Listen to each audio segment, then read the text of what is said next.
Assalamualaikum warahmatullahi wabarakatuh. Selamat siang pemirsa semua. Kembali lagi bersama saya Anisya Ferry. Saya akan membawakan berita kurang lebih 5 menit ke depan tentang wilayah rantau. Wilayah rantau merupakan wilayah yang dijadikan sebagai sumber mencari hidup di luar wilayah Dare.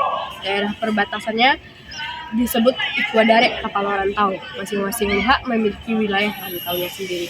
Inilah wilayah-wilayah rantau.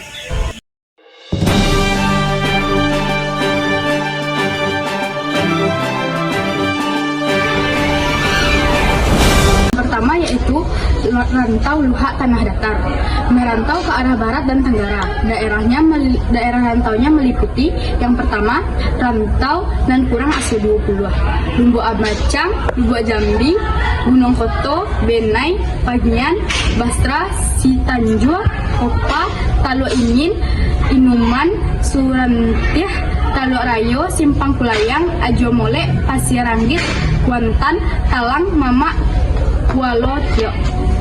Yang kedua, rantau Pasisia Panjang atau rantau Banda 10, Batang Kapeh, Kuwo, Surantih, Ampiang Perak, Kambang Lakitan, Panggan Ayi, Haji, Paliun, Banda Salido, Tarusun, Tapan, Lunang, Silawi, dan Indopuro. Daerah ujung Dare Kapalo rantaunya adalah Anduriang Kayu Tanam, Guguk Kapalo Hilalang, Si Cincin, Toboh Pakandangan, Duo Kali Sabale, Anamingkuang, 7 Koto, dan Sungai Saria. Yang ketiga, rantau Luhak 50 Koto, memasuki daerah Riau daratan sekarang, yakni rantau Kampar Kiri dan rantau Kampar Kanan.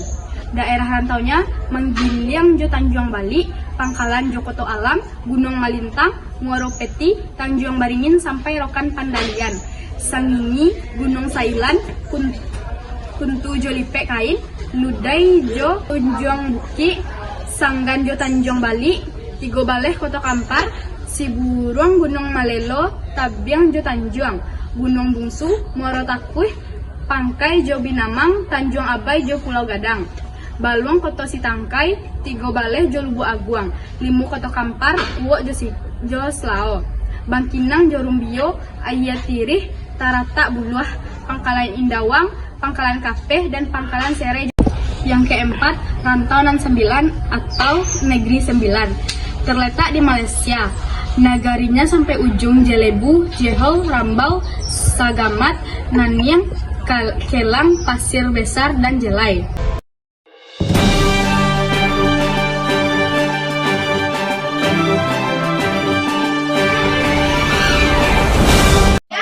Saya Asika, saya di sini akan melanjutkan materi dari rekan saya. Saya akan membacakan materi tentang wilayah pasisir. Wilayah pasisir membentang sepanjang pantai barat Sumatera, mulai dari Tapanuli Selatan hingga Muko-Muko Bengkulu.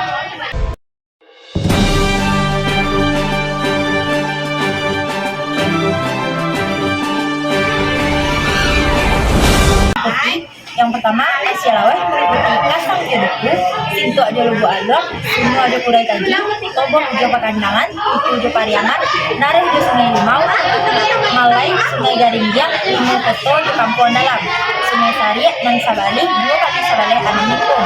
Dan yang kedua, Padang Salapan Suku meliputi Lubuk Kilangan dan Pulau Bawah Limo, Bawah Sambilan, Sungai Satih, Lubuk Mengkurut, Koto Tengah, Lubuk Wayo. Dan yang ketiga, Pasisia Pasaman. Pasisia Pasaman meliputi Sasak Jatimali, Ari Jabati Koto Baru, Padang Tujuan, Arwo Kunyang, Lubuk Padiang, Jo Ayu Gadang, Sontang Moro Kawai, Sungai Awio, Jo Ujong Gadiang, Ari Jo Alabangi, Inan Jo Hajar, Tali Jo Sinurut, Badang Jo Simpang Tonang, Rao di Padang Lunang, Panti Lubuk Sikakyang, dan Jojo Kumpulan, Mengapeh, Alahan Mati, Cadangan Panjang, Jo Alan Mengaji. Provinsi Sumatera Barat sebagai wilayah administratif. Wilayah Minangkabau disebut Tambo.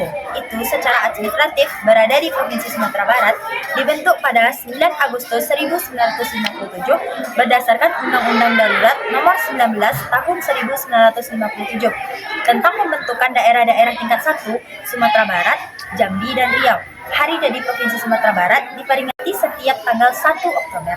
berdasarkan Perda yang ditetapkan oleh DPRD Sumbar 22 Juli 2019. Tanggal 1 Oktober ini merujuk pada dibentuknya Kepresidenan Sumatera Barat yang dilakukan bersamaan dengan pengambilan alihan pemerintahan dari penjajahan Jepang tanggal 1 Oktober 1945.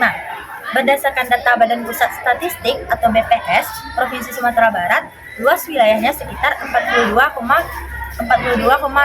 km kuadrat. Terdiri dari 12 kabupaten dan 7 kota. Jumlah penduduk Sumatera Barat tahun 2021 mencapai 5.580.000 jiwa.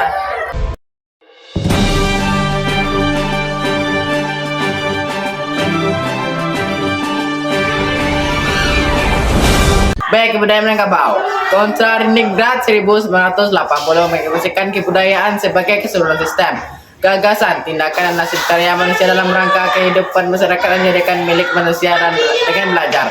Untuk mengamati kebudayaan, Kontra membagikan dalam 7 unsur universal yang saling berkaitan, yaitu 1. Bahasa, 2. Sistem pengetahuan, 3. Sistem kemasyarakatan organisasial, 4. Sistem peralatan dan teknologi, 5. Sistem mata pencarian hidup, 6. Sistem religi, 7. Kesenian.